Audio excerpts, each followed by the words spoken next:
Can brain freeze actually cause damage if it lasts too long? Worms in your urethra, horns growing out of your skin, and wait, can you actually pee forever? Huh? Today, we're diving into the internet's most unhinged medical questions. Yes, the ones that are too weird for WebMD and maybe too awkward to ask your actual doctor. Buckle up. This is going to get weird, wild, and medically fascinating. All right, let's dive right in.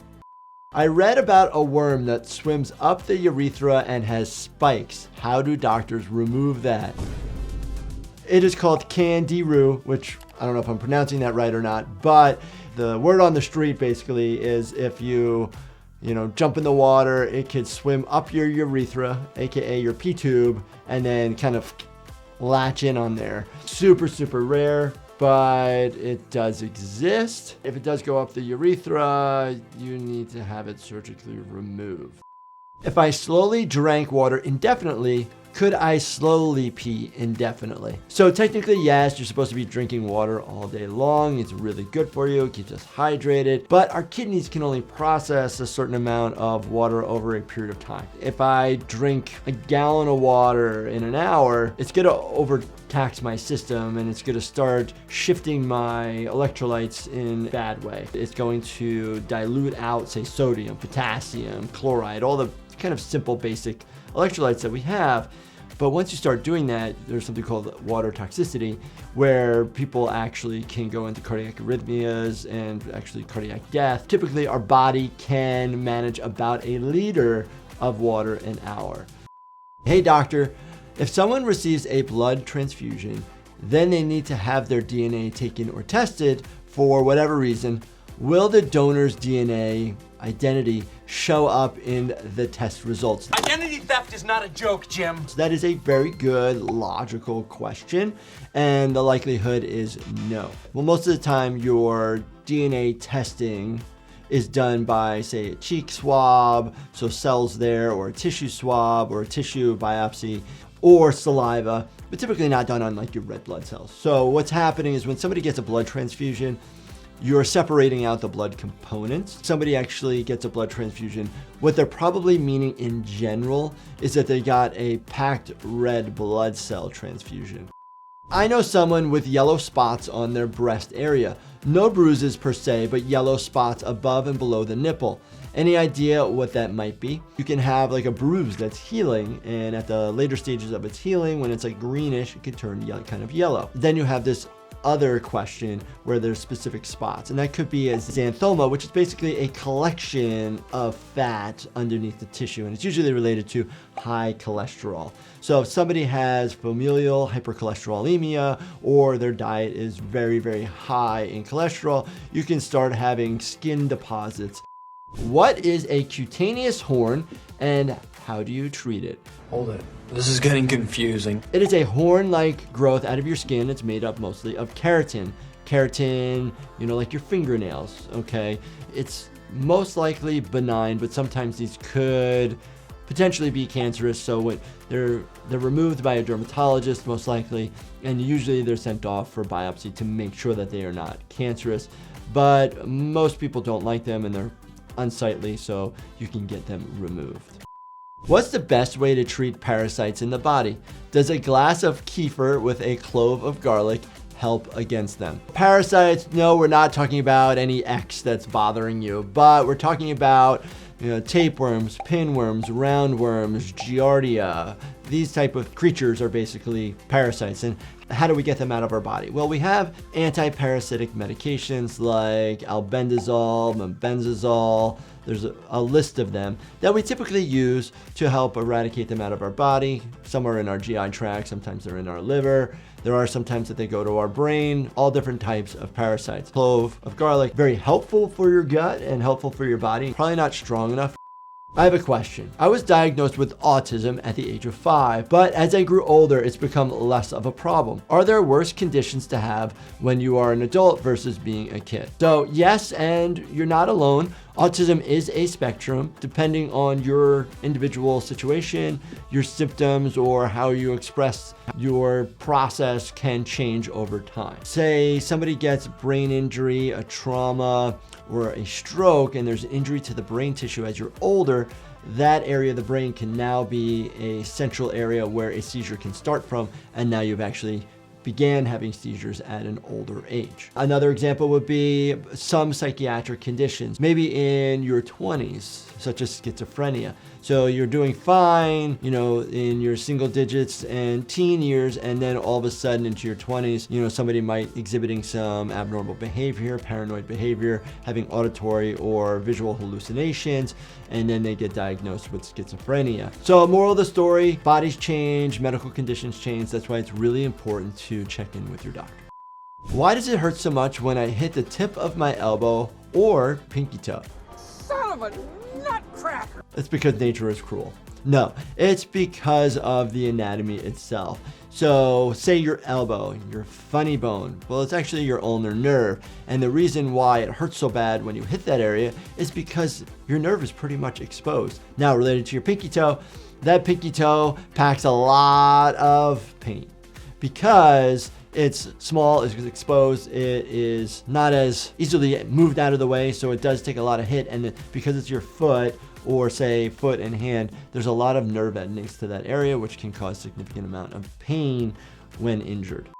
And what causes snoring, and how do I stop it?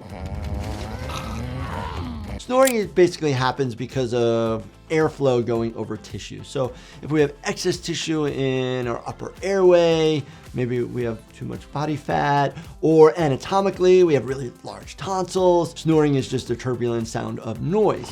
Whatever reason that you need to get better sleep, check out Do Not Disturb at lifehappens.com or on Amazon. It's one of my personal favorite supplements, and I use it almost nightly. Can brain freeze actually cause damage if it lasts too long, or is it harmless?